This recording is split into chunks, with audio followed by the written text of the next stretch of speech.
only delaying the inevitable.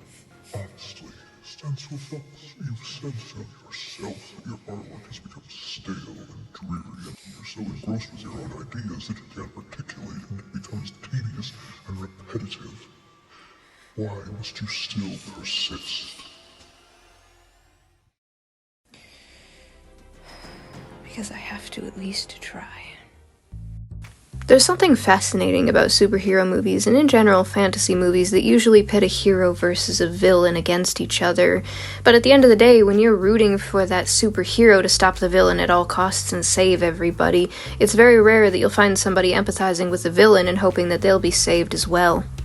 Usually these villains have sunk down to the absolute bottom. They want to destroy and eradicate humanity for the troubles that they themselves have received, and sometimes literally turning themselves into monsters to accomplish this. But even the heroes sometimes aren't heroes, as we've seen in some modern shows, that sometimes the heroes are the villains because they're putting themselves in such a high limelight that they can get away with anything they please. The one thing that I really enjoy about these particular Spider-Verse movies, especially with the newest one, although I personally haven't actually gone to watch it in theaters, I have technically seen the entire movie through clips, and I really enjoy the message behind this one in particular, that no matter how much you try to stop all kinds of anomalies and altering fates and all of that, some things just can't be forced, and you can't rewrite someone else's story on account of your own faults and action.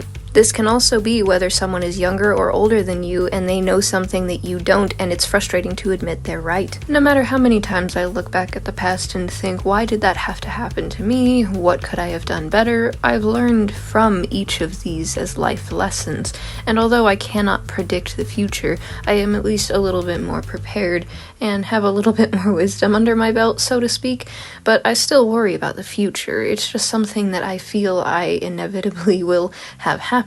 I don't know what in the world my kind of canon events are in my lifetime, but I feel like there are some things that I'm happy have happened, and I feel like they were always meant to be. One such situation being me and my husband. Out of all the places that we met was on an Xbox Live video game, and now here we are, 10 years later, married, and working our way towards a future family with everything that we have.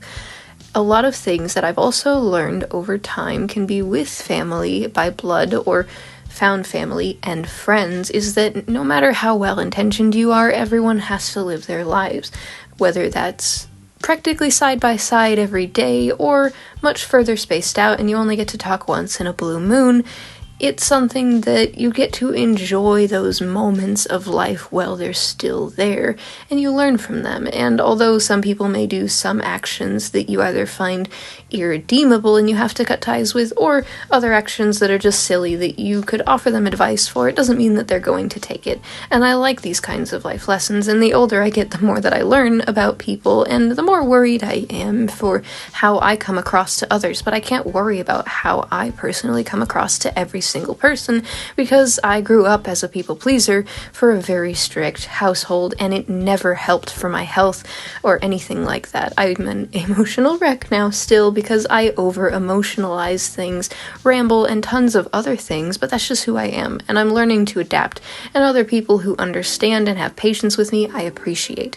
And this also shows through a lot of my artwork. I have specific steps and process, and everything that I do, I love to share stories about myself, and you can even see it in the way that my line art, with the weight, the colors, confidence, everything shows.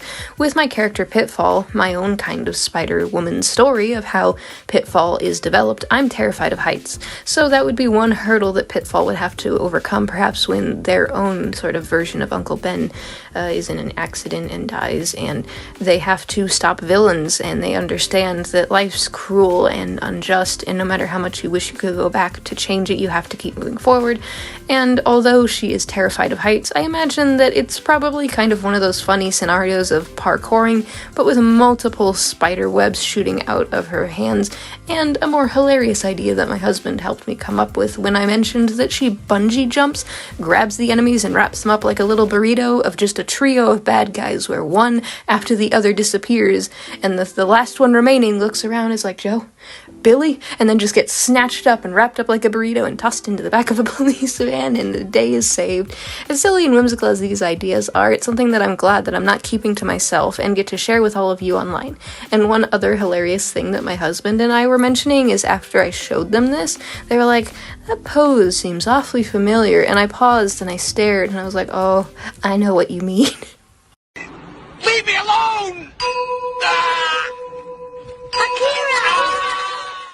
Jokes aside, I highly recommend creating one of your own self-indulgent, self-insert, Spider-Verse, Spidersona, any kind of characters, because honestly, it's just so much fun, and it just builds up so much serotonin for me to get this happy feeling, and I will also be creating a Spidersona for my husband, and building up on lore, and maybe creating some Venom-sonas as well, and kind of see what happens with the world that I have with Pitfall and the other characters, and just getting to practice more backgrounds, line confidence, and overall just having a lot of fun. Thank you so very much for watching, and I hope to see you all in future videos. Stick around to the end to find out ways that you can support this channel and help me reach 1,000 subscribers. I'd like to give a huge thank you to my wonderful patrons, including Frankie Jr. 13. Hold it right there, don't click off this video just yet. Why not check out some playlists of my videos while you wait for the next upload, and if you'd like to support my works and see more, click that link card down below. Patreon exclusive rewards for the Fennec Fox tier includes access to secret artwork, Arctic Foxes get shoutouts at the end of my videos, and early access to art and videos. Red Foxes have the opportunity to be featured when I need background characters or a commission instead. Subscribe for free if you have not already to join the Subscribblers squad, and tag me in some of that artwork and I'll share it in the Subscribblers gallery.